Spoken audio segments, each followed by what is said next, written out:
بسم الله الرحمن الرحيم. الحمد لله الذي أنزل على عبده الكتاب ولم يجعل له عوجا قيما لينذر بأسا شديدا من لدنه ويبشر المؤمنين الذين يعملون الصالحات أن لهم أجرا حسنا ماكثين فيه أبدا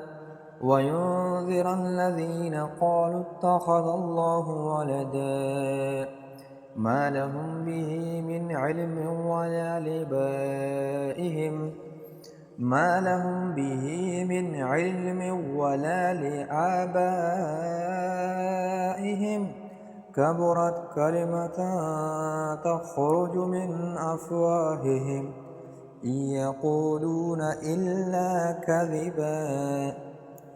فلعلك باخع نفسك على آثارهم إن لم يؤمنوا بهذا الحديث أسفا إنا جعلنا ما على الأرض زينة لها لنبلوهم أيهم أحسن عملا وإنا لجاعلون ما عليها صعيدا جرزا أم حسبت أن أصحاب الكهف والرقيم كانوا من آياتنا عجبا إذ أوى الفتية إلى الكهف فقالوا ربنا آتنا من لدنك رحمة وهيئ لنا من أمرنا رشدا فضربنا على آذانهم في الكهف سنين عددا ثم بعثناهم لنعلم أي الحزبين أحصى لما لبثوا أمدا نحن نقص عليك نبأهم بالحق إنهم فتية آمنوا بربهم وزدناهم هدى وربطنا على قلوبهم إذ قاموا فقالوا ربنا رب السماوات والأرض لن ندعو من دونه إلها لقد قلنا إذا شططا هؤلاء قوم اتخذوا من دونه آلهة لولا يأتون عليهم بسلطان بين فمن أظلم ممن افترى على الله كذبا وإذ اعتزلتموهم وما يعبدون إلا الله فأووا إلى الكهف ينشر لكم ربكم من رحمته ويهيئ لكم من أمركم مرفقا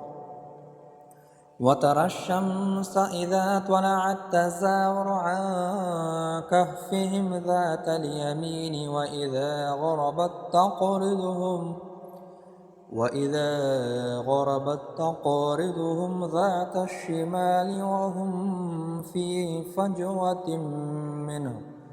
ذلك من آيات الله من يهد الله فهو المهتد ومن يضلل فلن تجد له وليا مرشدا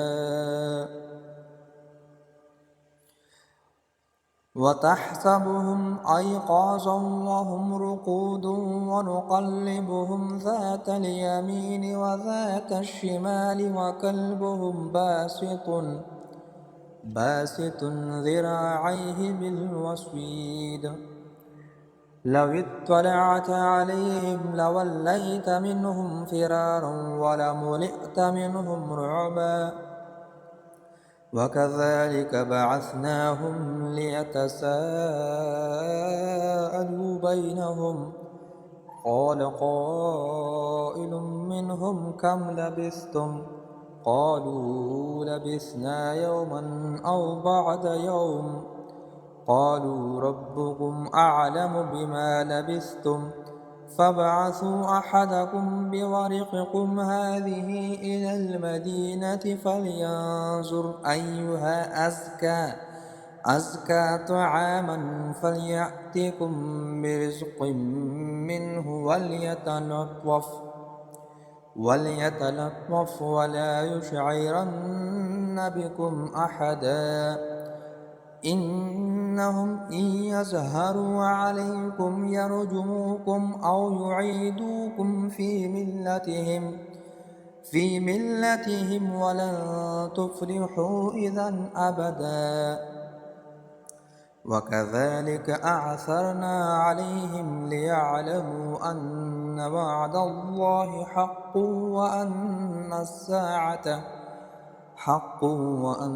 الساعة لا ريب فيها إذ يتنازعون بينهم أمرهم فقالوا بنوا عليهم بنيانا ربهم أعلم بهم قال الذين غلبوا على أمرهم لنتخذن عليهم مسجدا سيقولون ثلاثة رابعهم كلبهم ويقولون خمسة سادسهم كلبهم رجما بالغيب ويقولون سبعة وثامنهم كلبهم قل ربي أعلم بعدتهم ما يعلمهم إلا قليل فلا تمار فيهم إلا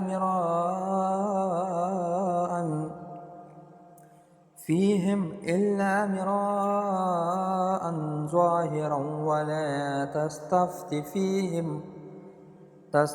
فيهم منهم أحدا